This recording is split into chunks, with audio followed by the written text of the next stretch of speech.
This is a quick video about the fuel tank sender issues with the Freelander 2. First off, the symptoms. The obvious symptoms are that when you fill the tank, the fuel gauge will not go to maximum as normal. It'll be sitting a little bit below maximum. And when the fuel gets down below about half full, a little bit below that, then it might suddenly go to 0 and your distance remaining will suddenly go to 0. If it does that, apparently you've got about 15 minutes before the engine cuts off or goes to limp mode. I've not actually experienced that though.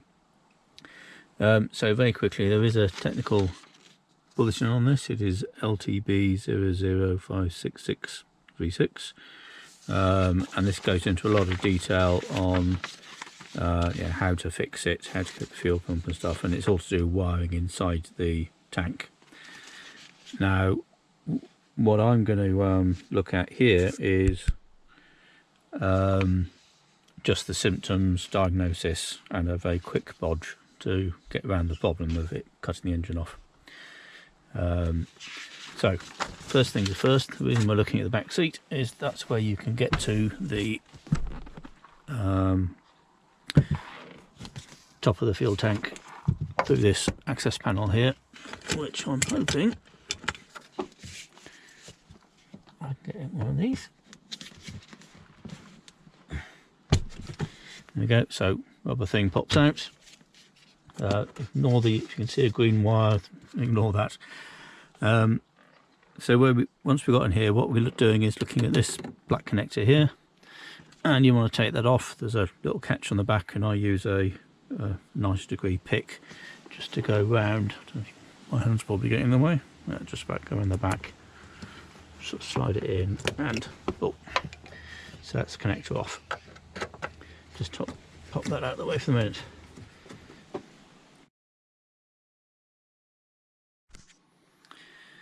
Okay, now we've got to the connector. If you look at the technical bulletin, it gives you the pin numbers on this connector, 1, 2, 5, 6 for the 2 halves, and the resistance values you'd expect. Just to explain for those who don't know, this tank is a saddle tank, so there's like one tank on the right hand side, one on the left hand side, joined by a high bit in the middle, and there's effectively a pumping arrangement which pumps the fuel from the remote side, which is the left side, over to this side, so it can be picked up and taken to the engine. And it's got 2 senders in the tank, one each side, to determine the level in each side and therefore calculate what the fuel gauge should be. And this is what this is talking about here for the 2 sides of the tank. So we're looking for between 46 ohms and 1000 ohms between pin 1, 2 and 5, 6. That's basically the two pins either end of this connector down here. Now with my really cheap meter, which I'll keep in the car, stick it on 2k range. It can be seen. So between the top 2,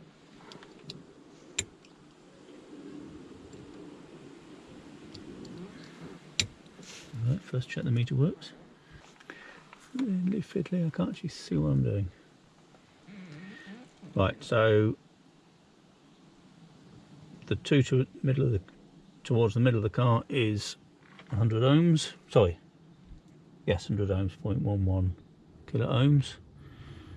So that is pin 1 and 2. And the other end, and so that is in range. It's between the 50 and 1k. And then the other side, if I can actually get to it. Okay, if you can see that. Whoops, the choice out. We have 730 ohms. That's between pins 5 and 6. Now, given this tank is fairly full at the moment, so I'll expect both those readings to be the same, which shows we've got a high resistance going to the left hand side of the tank.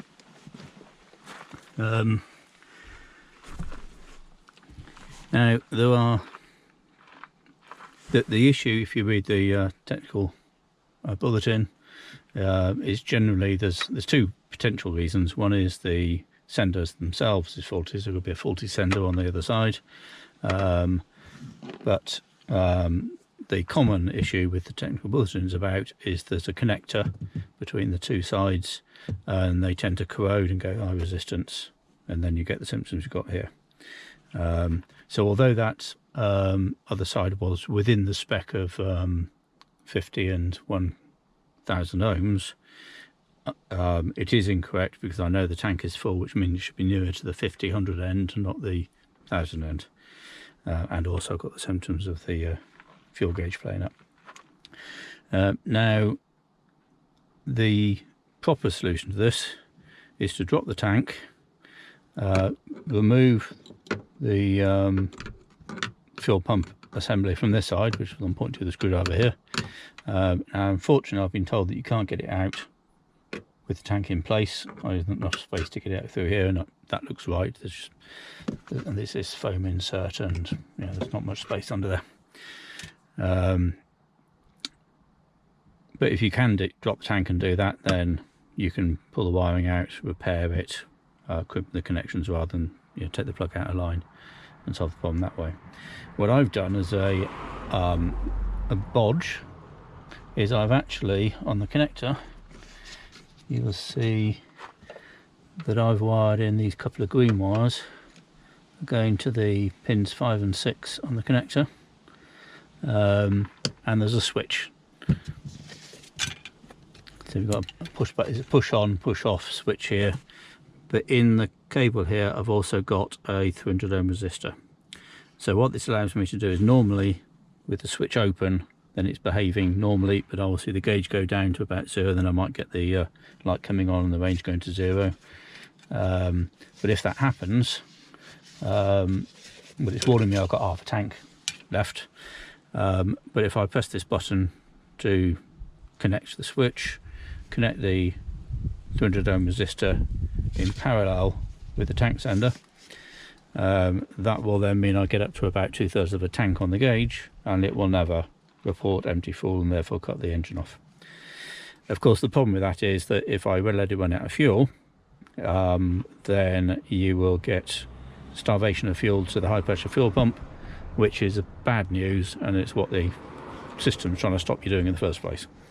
So you don't want to be doing that. You could actually end up damaging the high pressure fuel tank. So doing a bodge like this, you do have to be careful of what miles you've done since you pressed the button in, and get to a petrol station so you know you're not going out of fuel. Sorry, diesel station. That's it there. That's my bodge. It works.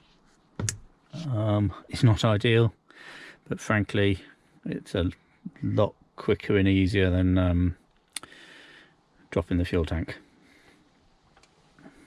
That's it for now.